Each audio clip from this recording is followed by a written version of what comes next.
अब अच्छे अमल की डेफिनेशन क्या है? देखें, इस पर सारी इंसानियत मुत्तफ़िक़ है कि हमें अच्छे अमल के लिए पैदा किया हो या नहीं किया हो, बहरहाल हमें काम अच्छे करने चाहिए। ये तो गोरे भी मानते हैं, जैपनीज़ भी मानते हैं, फ्रांसीसी लोग भी मानते हैं, मुसलमान भी कहते हैं कि काम क्या करना चाहिए? अच्छा करना चाहिए। तो कुरान ने अच्छे को डिफ़ाइन भी कर दिया, क्योंकि जब अल्लाह इम्तिहान ले रहा है ना कि अच्छा अमल करोगे तो पास हो जाओगे, बुरा अमल करोगे तो फेल, तो पेपर भी कौन बनाएगा? अल्लाह ही बनाएगा ना, ताकि ऐसा ना हो कि लोग जो है ना कि बुराई पे अच्छाई का लेबल लगा के उसको अच्छा करार देना शुरू कर दें, जो कि गैर मुस्लिम ने किया है। गैर मुस्लिमों ने क्या हरकत की है? क्योंकि खुदा को नहीं मानते, खुदाई कानून को नहीं मानते, जो बुराइयां उनके मुआशरे में फैली, जिसकी वजह से सब बुराई के अंदर मुब्तला हो गए, जो वो बुराई उस मुआशरे के लिए एक बदनुमा दाग बन गई, उंगलियां उठना शुरू हो गई कि अगर तुम इतने तहजीब याफ्ता हो, इतने अच्छे हो, तो ये बुराई क्यों तुम्हारे अंदर? तो उन्होंने देखा कि हम ये बुराई अपनी कौम से छुड़वा नहीं सकते, उन्होंने उस बुराई पे लेबल क्या लगा दिया? अच्छाई। ये तो बहुत अच्छा, ये तो आज़ादी है। जैसे एक आदमी ने चीनी की बोरी पे चावल लिखा हुआ था, लोगों ने कहा यार बोरी चीनी है, लिखा हुआ चावल, लेकिन मक्खियों को धोखा देने के लिए। तो मक्खी धोखे में आएगी, वो खुशबू देख के लपकेगी, चीनी की खुशबू से अंदाजा होगा। तो जिसके पास इस्लाम नहीं है, खुदा नहीं है, अल्लाह नहीं है, रसूल की तालीमात नहीं है, खुदा के पैगंबरों को नहीं मानता, वो मुआशरा जब मजहब से बाहर निकल के एक यूँ समझे कि ऐसे गैर अखलाकी हरकतों की तरफ गया है, वालदैन को ओल्ड हाउस में जमा कराना शुरू कर दिया, रिश्तेदारी टूट गई, ख़ानदानी निज़ाम तबाह बर्बाद, औरत से ताल्लुक़ गर्लफ्रेंड का है, गोरा 50-50 साल की उम्र तक गर्लफ्रेंड को बीवी बनाने के लिए तैयार नहीं होता, लेकिन वीमेन राइट्स पे आप उससे तकरीरें करवा लो और मकाले लिखवा लो आप उससे।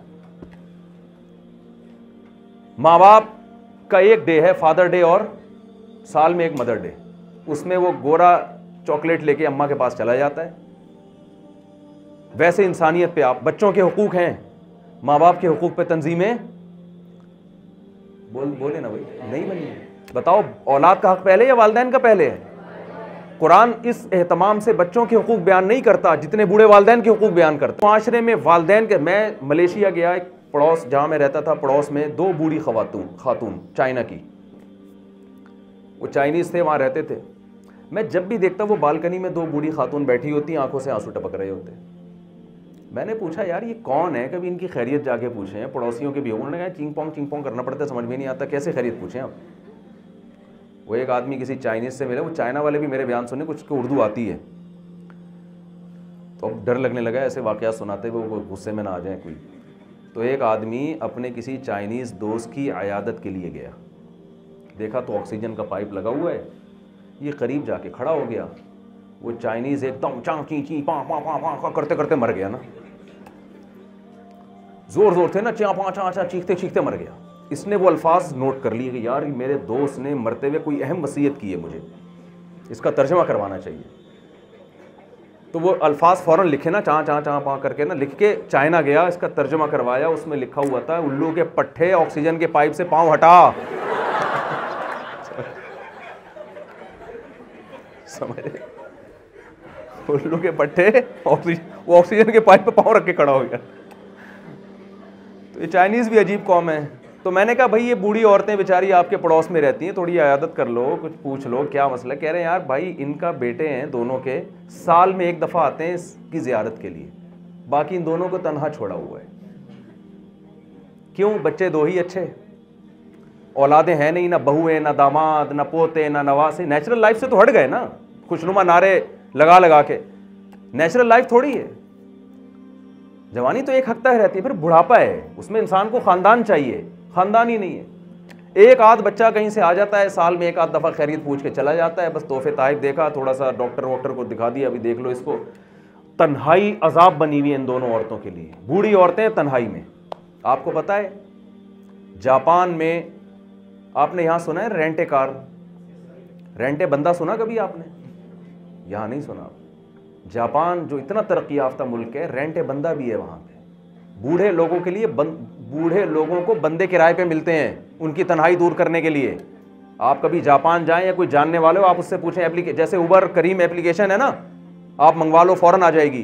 बूढ़े लोगों के यहाँ कोई उनको लिफ्ट कराने वाला नहीं है, इस बुढ़ापे में कोई उनके साथ गपशप लगाने वाला, उनकी सुनने वाला नहीं है।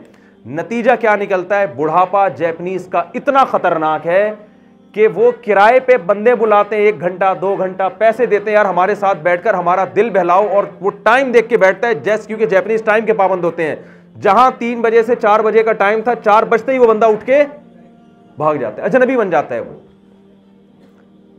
ये मजहब की बगावत की वजह से उस मुआशरे में बुराई है। और मैं सुनाता हूं, हमारे दोस्त जर्मनी में मुझे कहते हैं, मेरा इरादा था, भाई मेरे पास टाइम कितना है, 4 मिनट, 4 बजे तक, अभी तो काफी टाइम है ऐसे। अच्छा, मैं बस जल्दी से समेटता हूं बात को। मैं जब बैठ जाता हूं मुझे पुलिस बुलानी पड़ती है उठाने के लिए, तो इसलिए बस मैं जल्दी से कोशिश करता हूं समेटूं बात को। जर्मनी में हमारे दोस्त गए, मेरा शागिर्द है, जामिअतुल रशीद कुल्लियतुल शरीयह में पढ़ा है, मुझसे मास्टर किया जर्मनी से उसने, और फिर आलिम भी बना। तो कहता है कि मेरा इरादा था यार, इतना ज़बरदस्त माहौल, जर्मनी इतना तरक्की याफ्ता मुल्क, मैं भी अपनी फैमिली को यहीं रखूँगा, बच्चे यहीं पैदा होंगे, इतने अच्छे माहौल में, ना खांसी ना नज़ला, बहुत अच्छा। यकीनन ये इसमें वो लोग काबिल तारीफ़ हैं, जो चीज़ काबिल तारीफ़ है उसकी तारीफ़ करनी चाहिए। कहने एक दिन मैंने एक मंज़र देखा कि एक बूढ़ी औरत वॉकर में अपनी पोती या नवासी को लेके घूम रही है। मुझे बड़ी खुशी हुई कि आज पहली दफ़ा किसी बूढ़ी औरत की गोद में कोई बच्चा देखा है जो उसका दिल बहला रहा है। बड़ी खुशी हुई, वरना बूढ़ी औरतें तन्हाई में बैठी होती हैं, कोई लिफ्ट कराने वाला नहीं होता, उनको कोई नहीं लिफ्ट कराता। कह रहे हैं कि मैंने क्या देखा, मैंने कहा मैं जाके इस बूढ़ी से मिलता हूँ, अपनी बच्ची को इतना घुमा रही है, एंजॉय कर रही है पार्क में, तन्हाई दूर करने वाला, इसको रेंटे बंदा नहीं चाहिए, इसके घर में नवासी पोती मौजूद है। जब गया तो पता चला डॉल थी, वो रबड़ की गुड़िया थी। उस बुढ़िया का दिल किसी ने रखने के लिए सदका खैरात किया, उसके ऊपर एक गुड़िया खरीद के उसको दे दी, वो बेचारी उसी से दिल बहला रही।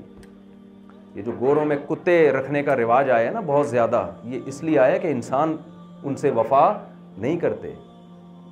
ये बड़ी बड़ी बुराइयाँ उस माशरे में।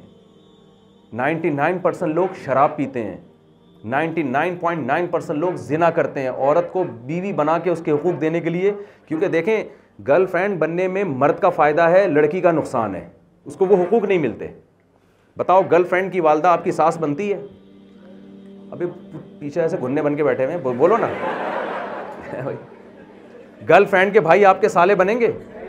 आप अगर डेट पे टाइम पे नहीं पहुंचे, गर्लफ्रेंड के भाई का फोन आएगा, मैं तू टाइम पे क्यों नहीं पहुंचा? कोई टेंशन होगी? मजे और खर्चा है, उसको कोई बीमारी हो जाएगी, आपके जिम्मे खर्चा होगा उसका। और गोरे तो औलाद पैदा हो जाती है, उसके बाद भी खर्चा नहीं उठा रहे होते। बीवी बनाने में औरत का फायदा है, मर्द चौड़े में आ जाता है बेचारा। तो कहते हैं ना, फंस गया। क्योंकि अब आप टाइम पे नहीं पहुंचोगे, आपके ससुर का फोन आएगा, भाईजान आप किधर गटर के ढक्कन पे बाहर बैठे हुए हो, हमने अपनी बेटी आपको दी है, इसलिए थोड़ी दी है कि आप लोफरी करो यार, लौंडे लपाड़ों में जाके बैठो, घर में टाइम दो। शरीफ आदमी घर में टाइम देता है ना यार, आप घर जाके घर वालों के साथ बैठो। आप रात 2-2 बजे तक घर आते हो, ससुर भी पूछेगा, आपके साले भी पूछेंगे। और मेरा ज़र्फ देखें, होलसेल के हिसाब से साले पाले हुए हमने माशाल्लाह। आप हमारा ज़र्फ देखो, इतने साले मार्केट में किसी के नहीं होते जितने हमारे। और लोग मुझे कहते हैं देखो अय्याशी कर रहे हैं इतनी शादियां करके। ओ भाई, अय्याशी गर्लफ्रेंड बनाने में है, निकाह करने में अय्याशी नहीं है। बाउंड हो जाता है मर्द, पाबंद, इस्लाम उसको पाबंद कर देता है कि इसका सारी जिंदगी का नान नफका, इसको घर प्रोवाइड करना, गैस बिजली का बिल, बीमारियां, औलाद के खर्चे, ये सारे अकेले मर्द के कंधों पे आते हैं। तो अय्याश तो वो बना रहे हैं वो जो इस्लाम को फॉलो नहीं करते। तो मैं जल्दी से बात को समेटता हूं। देखो, अब उन्होंने क्या किया, जो लोग मजहब को नहीं मानते, हर बुराई मुआशरे में, शराब अच्छी चीज है बुरी चीज है, वो लोग भी मानते हैं बुरी चीज है। होमोसेक्सुअलिटी कितना गंदा घिनौना अमल है, हमारे यहां तो वो शख्स किसी को मुंह दिखाने के काबिल नहीं होता, इसको लीगल करार दे दिया। ये सब क्यों हो रहा है? इसलिए कि वो इलीगल कर नहीं सकते इन चीजों को, क्योंकि इलीगल का मतलब ये बुरी है, बुरी का मतलब जिस कौम में ये बुराइयां वो बुरी है। वो कह रहे हैं हम तो तहजीब याफ्ता लोग हैं, भाई हमसे तहजीब सीखो। तो उन्होंने क्या किया, उस बुराई पे लेबल क्या लगा दिया, अच्छाई का, मक्खियों को धोखा देने के लिए। हमें वो मक्खी समझते हैं। तो इस्लाम आपको बताता है कि ये पब्लिक से नहीं पूछना कि अच्छाई की डेफिनेशन क्या है, बुराई की डेफिनेशन क्या है। इस्लाम कहता है मैं बताऊंगा, खुदा जिसने बताया है, पैदा किया है, वो बताएगा कि अच्छाई क्या है और बुराई क्या है। तो एक मिसाल देके बस मैं वो आयत पढ़ के ख़त्म करता हूँ बयान, जिसमें अल्लाह ने अच्छाई को डिफ़ाइन किया कि अच्छाई की डेफिनेशन क्या है। तो मैं मिसाल देता हूँ कि ऐसे है जैसे आप बड़े पढ़े लिखे ख़ानदान से आपका ताल्लुक़ था और आपका उठना बैठना चर्सियों में, हीरोइनचियों में हो गया। अब आप हो रहे हैं बदनाम, लोग कह रहे हैं हीरोइनची है, चर्सी। आप हर वक्त पाइप के नीचे फटे पुराने, जैसे चर्सियों का तो यही हुलिया होता है ना, बैठे हुए और सुट्टे लगा रहे हो। आपके अब्बा की भी इज़्ज़त का जनाजा, आपकी भी इज़्ज़त का जनाजा। अब आप कौम के बड़े आदमी थे, आप इज़्ज़त पे आप चर्च पे तो कम्प्रोमाइज़ कर लोगे, इज़्ज़त पे कम्प्रोमाइज़ नहीं करोगे। और चर्च आपसे छूट नहीं रही है, क्योंकि उसे छोड़ने के लिए आखिरत का खौफ चाहिए, जहन्नम का खौफ चाहिए। भाई अल्लाह आग में जलाएगा, अल्लाह आखिरत में सज़ा देगा, कब्र का अजाब होगा, इन चीज़ों के आप कायल नहीं हो, तो आप चर्च तो नहीं छोड़ोगे। आप बोलोगे इतनी मज़े की चीज़ मैं कैसे छोड़ दूँ। आप क्या करोगे, आप उसका नाम चेंज कर दोगे। आप चर्च और हीरोइन का नाम रखोगे एंटी डिप्रेशन टैबलेट, और आप उसको खूबसूरत पैकिंग में, और आप चर्सियों से कहोगे यार तुम्हारी वजह से हम भी बदनाम हो रहे हैं, ये जो तरीका है ना पाइपों में घुस घुस के सुट्टे लगाना, कचरे में बैठ के, ये छोड़ दो। फलां होटल पे बहुत अच्छी सी मीटिंग होगी, 3 पीस सूट टाई में नहा धो के आएंगे और बड़ी तमीज़ से सुट्टे लगाएंगे। उसका नतीजा ये निकलेगा कि ना सिर्फ ये कि चर्सी होने का ताना ताना नहीं रहेगा, बल्कि चर्सी कहलाना एक खुशनुमा नारा बन जाएगा कि माशाल्लाह आपका बेटा करता क्या है जी, उसने रिश्ता भेजा, अल्हम्दुलिल्लाह चर्च पीता है वो, चर्च में ये इतना अच्छा इमेज दुनिया के सामने चर्सी, क्योंकि हर 3 पीस सूट टाई में बंदा चर्च पीने वाला हो। गैर मुस्लिम ने यही काम किया है। होमोसेक्सुअलिटी जो चर्सियों से ज्यादा गंदा अमल है, उसको लीगल करार दे दिया। बुराई थी, उसको क्या कर दिया कि इंसान की आजादी का नाम दे दिया कि भाई इंसान आजाद है, जो चाहे करे। क्यों भाई, इंसान बुराई में आजाद थोड़ी है, इंसान तो अच्छाई में आजाद है। और लड़कियों को बेपर्दा बना दिया कि औरत आजाद है, जैसे चाहे कपड़े पहने। लड़की के आजाद होने से अय्याशी मर्द की बढ़ रही है, औरत की नहीं बढ़ रही है। इस्लाम आपको पाबंद करता है कि जो तुम्हारे घर में बीवी है वही है तुम्हारी। देखें, मैं आपको अपने साथ जो मेरे पास फैमिली मैटर्स आते हैं ना, अब ज्यादातर लड़कियों के, मैरिड लड़कियों के जो कंप्लेन आ रही हैं कि हमारे शौहर के दफ्तर में लड़कियों के साथ नाजायज ताल्लुकात हैं। शादीशुदा औरत की जिंदगी क्या हो रही है, उसे शौहर से वफा नहीं मिल रही।